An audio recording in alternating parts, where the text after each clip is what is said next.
for this test, we're going to use a Tap That Chopper to finally chop up some pecans. Now you can do this with any type of nuts really. You can go ahead and use this to make, toppings for a pie, even use it to integrate in some pie crusts.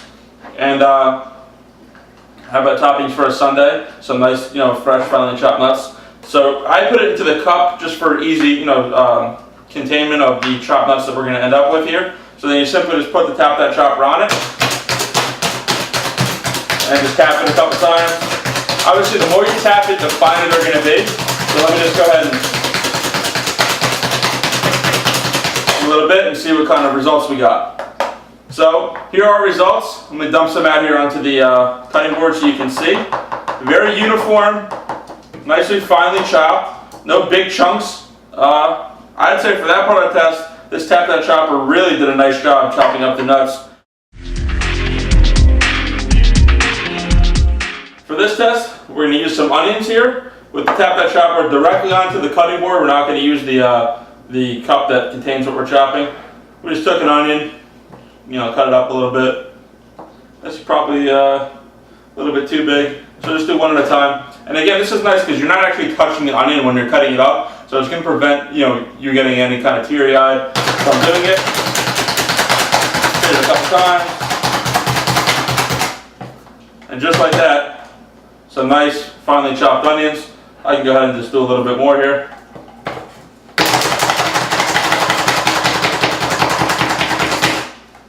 I mean, that's really more finely chopped. I hit it harder, faster that time, and obviously, when you do that, it's going to create a little bit more of a finer chopped result. Let's move on.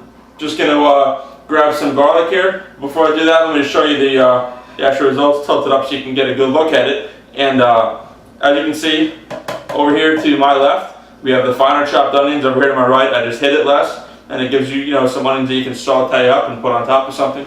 That'd be pretty nice. Now for the garlic, you're able to do all this garlic all at once here, a couple cloves.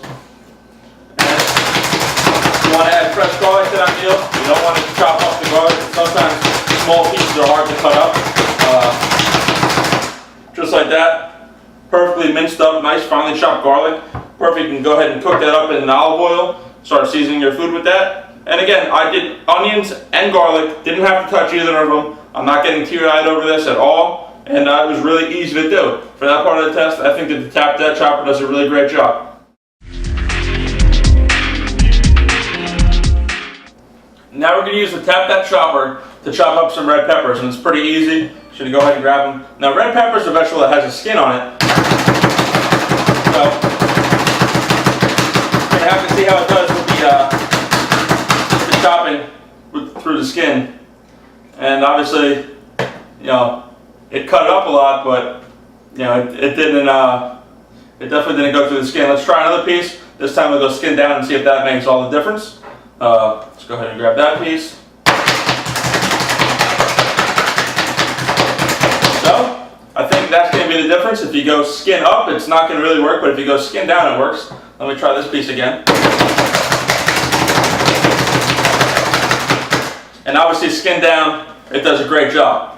So, like that, you just have to learn how to use it a little bit. It doesn't really have that many instructions on or in the box. And, a little bit of trial and error is going to get the job done. And as you can see, it does a fine job of chopping red peppers.